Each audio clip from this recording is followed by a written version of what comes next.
नमस्कार दर्शकों, MP social India news में आपका स्वागत है। हम आपको लिए चलते हैं आज की ताजा खबरों की ओर।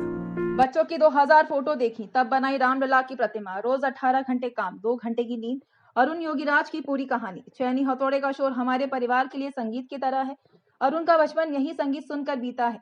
उनके तो खिलौने भी यही थे। अरुण को रामलला की प्रतिमा बनाने का काम मिला तो उन्होंने बच्चों की 2000 से ज्यादा फोटो देखी। महीनों तक बच्चों को ऑब्जर्व करते रहे। स्कूल, समर कैंप, पार्क जाने लगे। वहां कई कई घंटों बच्चों को खेलते हुए देखा करते थे। ये विजेता हैं देश के सबसे चर्चित मूर्तिकार बन चुके अरुण योगीराज की पत्नी। 22 जनवरी को अयोध्या के राम मंदिर में रामलला की जिस प्रतिमा की प्राण प्रतिष्ठा होनी है वो अरुण ने ही बनाई है। इस कहानी का पहला सिरा जनवरी 2023 तक जाता है। राम मंदिर ट्रस्ट ने रामलला की प्रतिमा बनाने के लिए नोटिफिकेशन जारी किया था। मई में अरुण दिल्ली आए, प्रेजेंटेशन दिया और सिलेक्ट हो गए। बीते गुरुवार को उनकी बनाई प्रतिमा गर्भगृह में स्थापित कर दी गई है।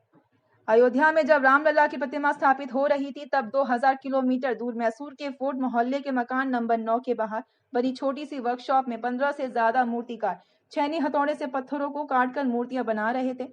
यह वर्कशॉप अरुण योगीराज की है। इसके ठीक पीछे उनका करीब 120 साल पुराना घर है जिसमें 20 से ज्यादा लोग का परिवार रहता है। यहाँ अरुण की पत्नी विजेता मिली। वे कहती हैं, मूर्ति बनाने का हुनर हमारे डीएनए में है। अरुण का परिवार 5 पीढ़ियों से यही काम कर रहा है। अरुण को ट्रेनिंग उनके पापा योगीराज शिल्पी ने दी थी। उन्होंने अपने पिता बसवन्ना शिल्पी से मूर्ति कला सीखी थी। बी बसवन्ना शिल्पी मैसूर के राजा के खास शिल्पकारों में शामिल थे। वाडियर घराने के महलों को खूबसूरत बनाने से उन्हें पहचान मिली थी। अरुण के दादा ने मूर्तिकारों को ट्रेनिंग देने के लिए ब्रह्माश्री शिल्पकला स्कूल खोला था और उनके पिता ने 40 साल तक इस 2021 में एक रोड एक्सीडेंट में उनका निधन हो गया।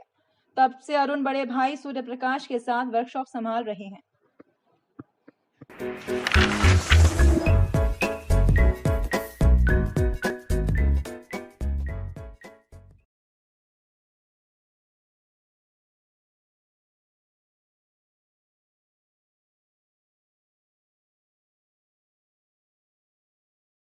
अयोध्या में 16 जनवरी से शुरू हुए प्राण प्रतिष्ठा अनुष्ठान का शुक्रवार 19 जनवरी को चौथा दिन है। रामलला की पूरी तस्वीर सामने आई है। इसमें रामलला का पूरा चेहरा दिख रहा है।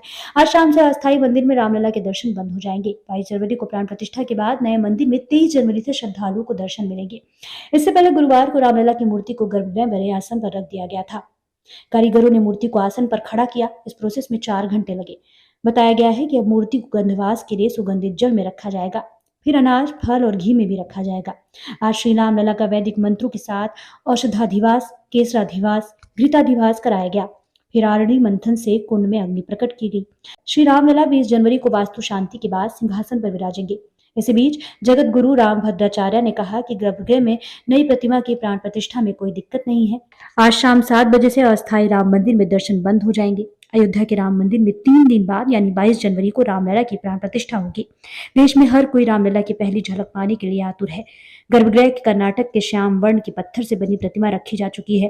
साथ ही 2 दिन पहले चांदी की रामलला की 10 केजी की प्रतिमा का भ्रमण राम जन्मभूमि पर कराया गया।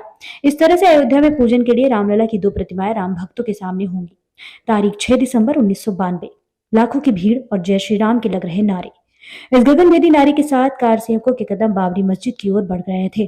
बिना जान की परवाह किए साड़ी पहनी 32 साल की महिला बाबरी मस्जिद पर चढ़ गई। हाथों में हथौड़ा लिए बाबरी मस्जिद पर तब तक प्रहार करती रही जब तक बाबरी मस्जिद इतिहास का हिस्सा न बन गई।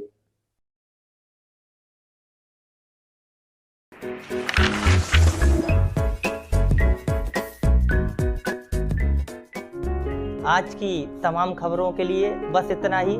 देश दुनिया से जुड़ी हुई खबरों के लिए आप हमारी वेबसाइट www.socialindianews.in पर सर्च कर सकते हैं। साथ ही हमारे YouTube channel social India news पर आप सब्सक्राइब कर सकते हैं, लाइक कर सकते हैं, फॉलो कर सकते हैं।